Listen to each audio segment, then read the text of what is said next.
We're going to Hume Footy, and I'll tell you what, that Phil Bouffler, he is trying to get onto the paddock. Well, not in the footy sense. I think that's way past Phil Bouffler, but he's trying to get his tractor out of the paddock with the sprayer as we speak now about the very, very important games this weekend and reviewing 11 rounds and a premiership table. Phil Bouffler, how are you? Yeah, not bad, Wayne. I was all fired up to do a bit more spraying this morning. Finally got back on my paddocks. It's pretty wet, and I can't put too much in the boom spray at a time, but this strange-looking cloud came through from the southeast and I had 7 mils out of it. So I had 3 things to do today: light a few fires, get some firewood, and do some spraying. So I'm housebound. Well, you're lighting a few fires for us for Hume Football, which is really good, warming things up. I'll tell you what, after 11 rounds of football, and the ladder looks something like this. We'll take a look at the games in a moment, but Osborne 11 zip, Holbrook 10-1. You'd say that even halfway through the season that they look pretty safe to play finals footy. They'll be in finals footy. There's no ifs, buts or maybes about that. They both played well. Holbrook only lost the one game to Osborne. Osborne undefeated, but there's a bit of a log jam. 3-4, 3 to sort of really. 3 to 7, there's some potential there. So it's just a matter of they'll probably 3 to 7. One of those will drop out, and the other 6 will be in there. What about the 2 big performers? How Long the Spiders 8-3 and Jinder at 7-4? I think they're the 2 surprise packets that have lifted this year. Yeah, they're big improvers, both those sides. So Jinder's got a big percentage. They had a couple of big wins early in the season. So they're playing good footy. Howling are playing good footy. Brock Burham are thereabouts, while Bunbury are playing well at the moment. And Colcan are just up and down a little bit. I think CDHBU and down from there probably won't get there. So it's going to be Colcan and up, Colcan or Sevens at the moment. And as I said, 1 to drop out. Just not sure who that'll be at this stage. All right, there's then at 5 and 6, as you mentioned, Colcan out in 7th place. Ramwell Bunbury are 6 and 5 in 6th. CDHBU 4 and 7. Billabong Crows 4 and 7. I think CDHBU have got the talent, but aren't putting it on the park. Henty at 3 and 8. They've got a lot of home games to come home with, and with the opening of the new club rooms and the facility, and that could just be interesting.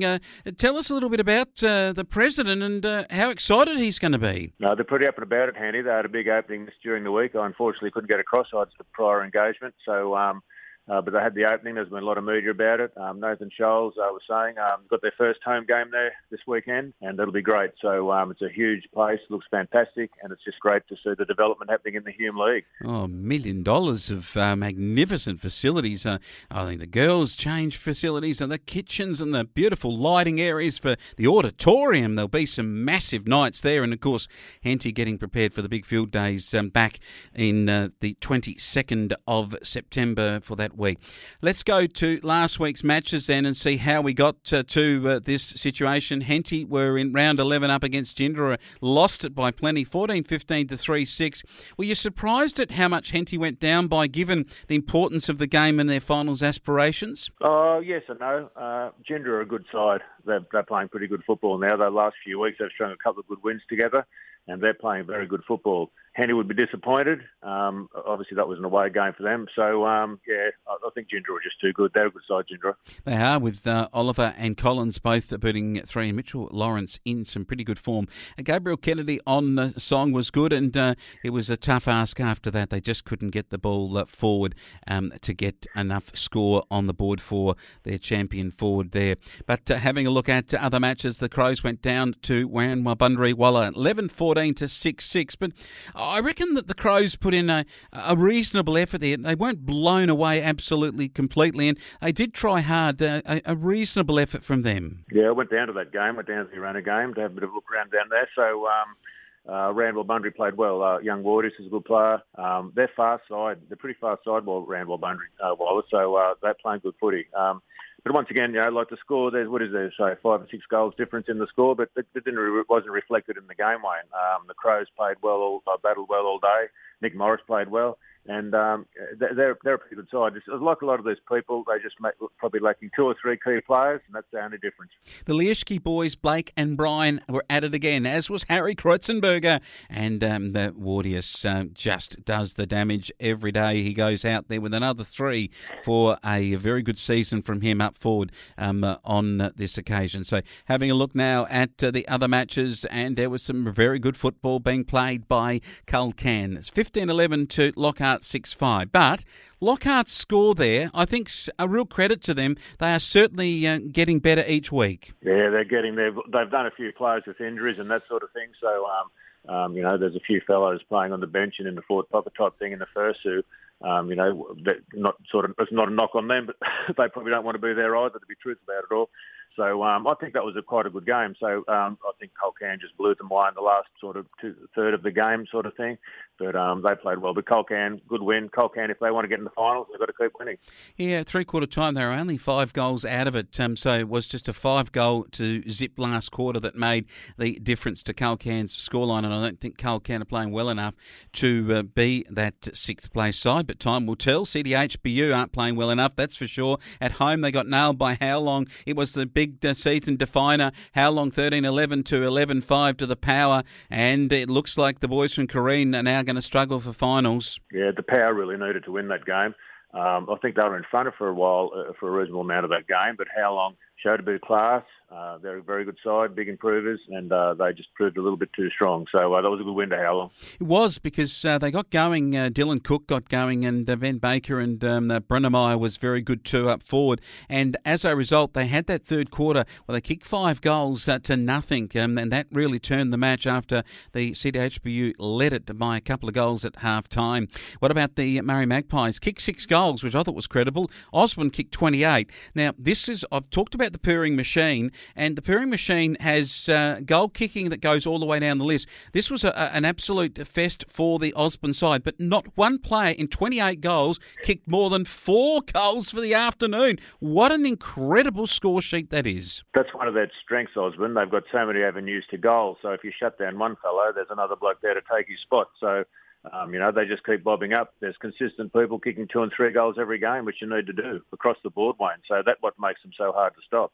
Once again, Magpies battled hard, but they're just too strong, Osborne. Very strong. Ryan Collins, Edward O'Connell and Riley Watson all booted 4 goals in the winner's desk, and Duncan McMaster having an absolute ripper. Isaac McDonald's a good player. Connor Galvin is my tip, even though he's going to lose some votes to some of his teammates, but he is my tip at this point in the medal stakes. So this is the last one. Holbrook 14-14 to Brock Burham 9-9. We now know that Holbrook are, I think, the side and the only side that can nail Osborne. They get a chance this week too. But this performance to beat Brock Burham so comprehensively in the end and out down at Burrumbuttock probably says something about where Burrumbuttock is. Yeah, nearly a 6-goal win, Wayne. So that was a huge win by Holbrook away. They'll be up and about this week, really. That's the win they needed to give them a bit of confidence going into the big game this week with Osborne. So, the BB Saints, they'll have to be a little bit careful. They'll need to win. They wouldn't want to lose too many more, else they just might be one of the clubs in danger of slipping out of the 6. So, they'll have to go well this week. Their big forward is not firing at the moment, John Spencer. He had the 9 against Lockhart, but if you go back through the record, then against CDHBU in 7 May round 5, he kicked the 1, and against Osborne he kicked the 1. He gets 9 against the lower side, but hasn't done too much since then. How long? Zip, Jindarit 2, Ramwellbundry 2 and Holbrook 1 for a season tally of 41 that started very generously against the Murray Magpies with a 12er and the Billabong Crows with a 5er and the Henty with a 4er and Colcan with a 4er. So I think what I'm suggesting there is he's getting big scores against the lower sides but not kicking enough goals to make them a real threat against the upper sides. I think it's all about ball delivery, Wayne, into the forward line. So when your centre and your half forwards are under pressure from those better sides, you just don't deliver the ball so well. So that's probably half the trouble. So, once the good sides put the pressure on, it's a bit harder. Yeah, it is certainly. Everyone's played everybody once, so we start the second round, and it is Osborne taking on Holbrook at Holbrook. Top of the table clash. Who wins? Yes, well, that's an excellent question. This will be a very good game. I'll make my way. I'm going to probably think I'm going to 3 different games on this weekend, so I'll finally end up at Holbrook. I haven't been down there yet to see their new complex. I'm looking forward to that, and I'm looking forward to a good game. Holbrook were very disappointing in round 1 against Osborne. They had a fair few out. I think they'd be pretty close to a full contingent this time, Osborne, so there'll be Holbrook, so there'll be no excuses. I'm tipping a close game. I'm not sure about an upset. Just on form, you'd have to tip Osborne. Osborne's forwards set up and avenues to goal will do the damage. It could be wet underfoot up there, even though it is a beautiful surface now that they've done the work. Henty play CDHPU in what is another match of the round. I think just any hope of making finals at Henty's home deck in that beautiful new open club room this weekend. I'm going to tip Henty to have a win at home. I think you might be onto something, Wayne. I think Henty might get up. They've got a lot to play for. Both sides have got a lot to play for, really, as in ladder position. But with the opening of their new facilities, I think Henty will be too good. Ramwell, Bunbury, Waller and Ginger, another absolute beauty. This one at Bunbury. This will be an absolute cracking game of footy. These two sides evenly matched on the table. Who wins? Well, once again, on form, you'd have to go with Ginger. It's a home game for the Giants. They played very well. If the Giants win this game, they'll be a fair income finals force. So the ball's in their court, really. And the Murray Magpies at home get Culcan. You think the Lions get a chance to hang in there for 5th or 6th on the ladder? They could do that, but they've been a little bit up and down, Culcan. So I'm not saying that this is a fait accompli, but the Magpies would fancy their chances here a little bit, I think. So I think Culcan would be too strong, but I think this might be a little bit closer than people think. Well, the faithful will come out to Lockhart and they will put their effort in, but how long should be too strong? The Spiders coming up the road should win. I think the how long will be far too strong at Lockhart. As I said, Lockhart are, their injuries have been problematic. They didn't have a huge roster to start with, and you lose one or two of your better players, it makes it very hard. But once again, as I say every week, they've got a fantastic atmosphere. I think they had a bit of a night in there last night at the club rooms. I think Dustin Fletcher, the Essendon fellow, came up and had a bit of a night and took them for training, so they'll be pumped up a little bit, but Howland will be too strong. Yeah, great stuff from the Lockhart Club. And the Billabong Crows and Oaklands, another home deck for them. But Brock Burham, look, the Crows will challenge them here, and I think at home they always are a challenge at Oaklands, actually. But Brock Burham really got to get some form, and Spencer will see whether he can get that bag or whether or not they can shut him down. They've got a very good back line, the Crows. They've got as good as back. Their centre-half back and full-back are as good, two of the better back-line players in the league, in Zach Kerr and Al Austin. So, it won't be easy for Spencer and the forwards at Burrumbuttock. But this is a game they have to win, the Brock Burham Saints. The Crows, they're just sort of getting the ball down forward, but just couldn't convert. So they need to improve down there a little bit. But hopefully this might be a closer game. On form, probably just slightly leaning towards the BB Saints, but it could go either way this game. Should be a beauty. Looking forward to the results of this weekend. Some good games of football in Hume Footy and some very, very good opening at Henty of their new club rooms. I'm looking forward to catching a glimpse of those too when I'm around the place for the field days later in the season. And Phil, I'm looking forward to catching up with you then too, and catching up with you next week on Hume Footy. Mate, I'll be there hopefully, so that'll be good, Wayne. Phil Bouffler talking Hume Football.